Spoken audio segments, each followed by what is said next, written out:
Hi, I'm Laura Marwood, Product Strategist for Cloud ERP, and today I'm joined once again by Paul Saunders, ERP Evangelist and Product Strategist at SAP. How are you today, Paul? I'm very good, Laura. How are you? I'm very well. Good.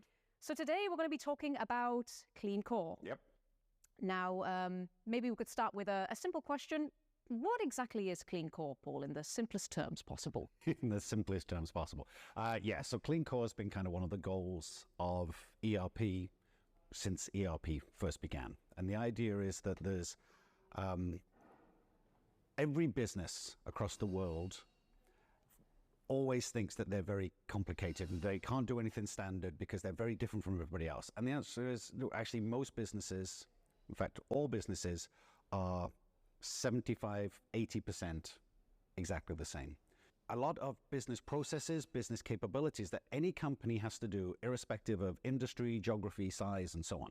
So let's say that you and I started a company today, we would still have to pay taxes. We would have to do accounts payable and accounts receivable. And we want to do these things really, really well, but no customer is going to come to us because of that. That's not what differentiates us. So the Clean Core is saying, look, let's identify the business capabilities that are non-differentiating. Let's take them out of the box, so to speak. Let's optimize them. Let's infuse AI to kind of keep improving them, but they're standard. And then we differentiate outside of that Clean Core. Paul, you said that Clean Core has been one of the founding goals of ERP since ERP first began. So what explains this revival? Why now for Clean Core? We've talked about digital disruption and business disruption and everything as technologists for decades. And then all of these disruptions came along at the same time, so we've had pandemics and wars and hyperinflation and energy crisis and climate crisis and all of these things coming together.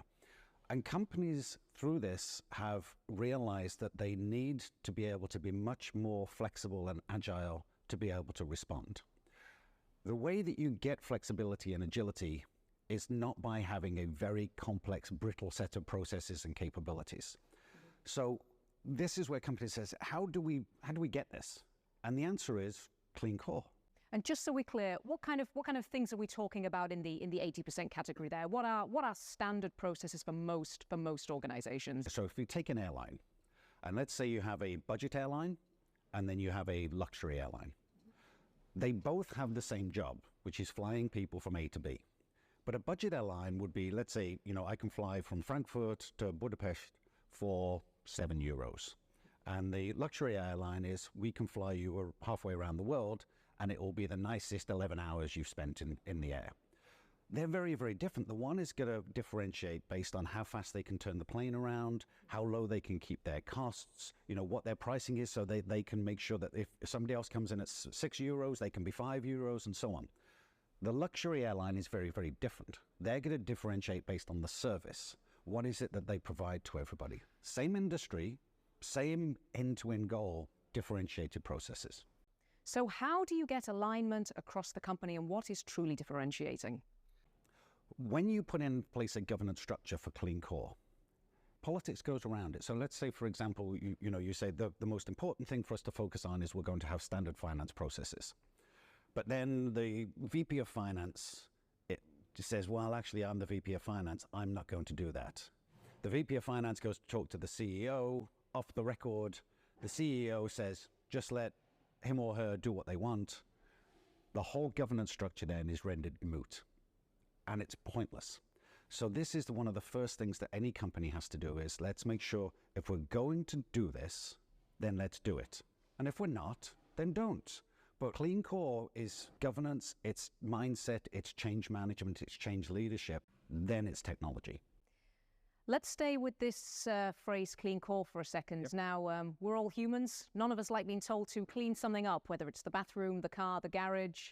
I think we're all inclined to maybe put that to the back of our priority list. So why should customers care about this? Why should customers be making this top of mind? Yeah, Clean Core I agree with you. It's kind of a tough one because when you think about cleaning, it's normally something I do if somebody's coming over.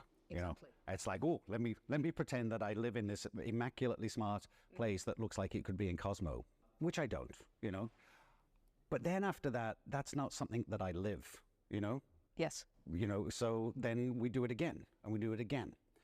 Clean Core is very different from that. Clean Core is saying we're not going to allow it to get messy. We're not going to allow it to get jumbled and complicated and so on. We're going to have this clean Maria Kondo kind of mindset of, if we don't need to do it, then let's not do it. Let's make it as simple as possible. Let's make it as efficient as possible. It really is around getting the company not focused on let's clean up the stuff, but once we've done this and we've standardized on it, then we can do the stuff that's really, really engaging for us. This is the stuff that's really interesting. This is the stuff that drives the company vision and mission. It can't just be, the neighbors are coming over. Let's pretend, push everything under the carpet. So what is the number one pitfall that customers should be aware of? I would say the number one is not starting with kind of why, of course, why are we doing this? And why, does a company come, why does a customer come to you? What differentiates you? So you want to start with the differentiation and not the standardization. A lot of companies, they start off and they say, let me look at company A. If company A does this and company B does this and company C does this, if I do the same as them, therefore this. And to give you a silly analogy, when I was younger, I wanted to be a rock star. I'd been playing guitar since I was a kid. And so I thought, well, let me look at my guitar heroes. So I looked out and I said, okay, well, here's Peter Green. He plays a Gibson Les Paul. It's like, and here's Jimmy Page. He plays a Gibson Les Paul. Here's Gary Moore. He plays a Gibson Les Paul. If I buy a Gibson Les Paul, I will be just like them.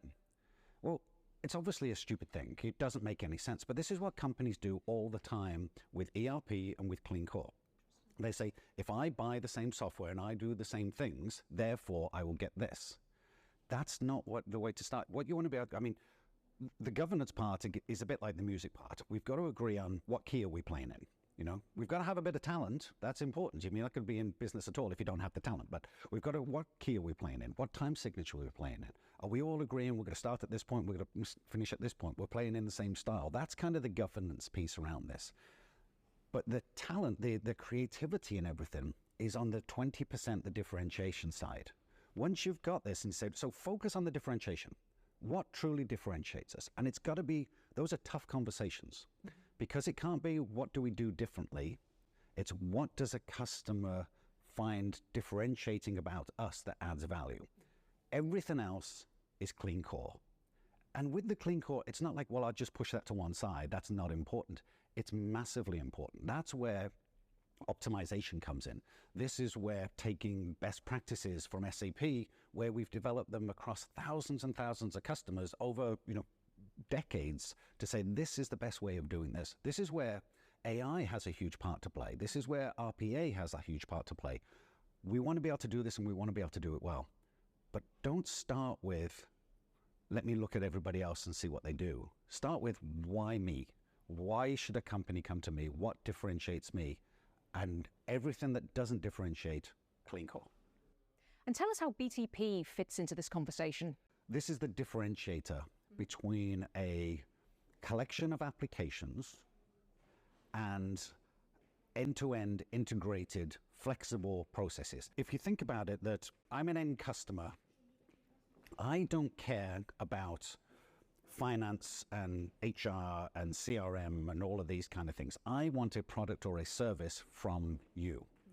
In order to be able to deliver that product and service, the company needs to bring together finance and HR and purchasing and all of these kind of things.